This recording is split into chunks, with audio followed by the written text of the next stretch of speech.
ቋንቋ አይደለም እባክህ እያወራን ያለ ነው። እኔ ለምሳሌ ኦሮሞ ብሆን የራሴን ባህል ሳልተው ሃይማኖቱን መከተል አልችልም ማለት ነው።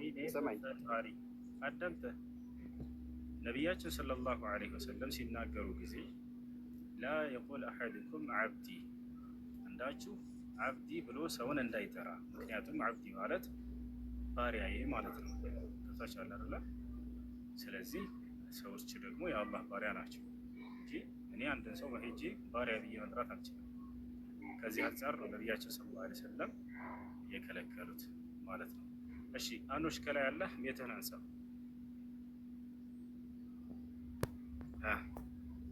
አብዲ ማለት አይቻልም እያልክ ነው?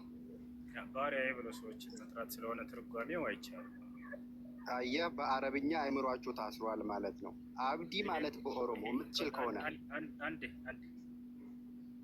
እስከ መቼ ነው መሀይምነታቸውን ለሰው ግልጽ መሀይምነት እንትኗቸው ታስሯል ማለት ነው። ስድቡን ስድብ ሰው ይታዘባል። አንተ ምስኪን ነህ። ቆይ አንዴ ቤት አድርጎ አለው ሰላም። እሺ አለው አይሰማም? ይሰማል። ዘካ ከምን ላይ ነው ወጣው እና በምን ያህል ለምሳሌ ያህል ከመኪና ምናምን ላይ ይወጣል? ከመኪና ዘካ አለበት። መኪና አንደኛ ለመሸጥና ለማትረፍ የተቀመጠ መኪና ከሆነ የዛኔ ዘካ አለበት። ሁለተኛ ደግሞ የስራ መኪና ከሆነ ማለት የሚሰራ ከሆነ ሰርቶ የሚያመጣው ተቀምጦ ለዘካ የሚጠራቀም ለዘካ የሚሞላ ከሆነ ዘካ አለበት። ነገር ግን ለቤት አገልግሎት ከሆነ ዘካ የለበት። የቤት መኪናዎች አሉ። ለምሳሌ ሰው ሚስቱን፣ ልጁን፣ ራሱን የሆነ ጉዳይ የሚፈጽምበት እሱ ዘካ የለበት። እንዲሁም ደግሞ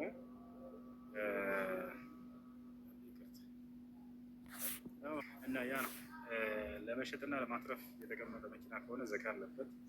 ልክ እንዲሁ ደግሞ የሚሰራ የሚሸቅል ከሆነ ያ መኪና ዘካ ያለበት። የሚጠራቀመው ተጠራቅሞ ለዘካ መጠን የሚደርስ ከሆነ እሺ። ከእጅ ወደ አፍ ከሆነ ያ ዘካስ ያ መኪና የሚሰራው ለምሳሌ የአንድ ቤተሰብ ሰዎች አንዲት ታክሲ ያለቻቸውን ትሰራለቻች። ታክሲ ግን ከምግባቸው አታልፍ።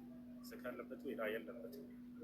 ተጠራቅሞ ገንዘቡ ለዘካ መጠን የሚደርስ ከሆነ የዛሬ ነው ዘካ ያለበት። እሺ ጥያቄ ያለ ይቀጥል።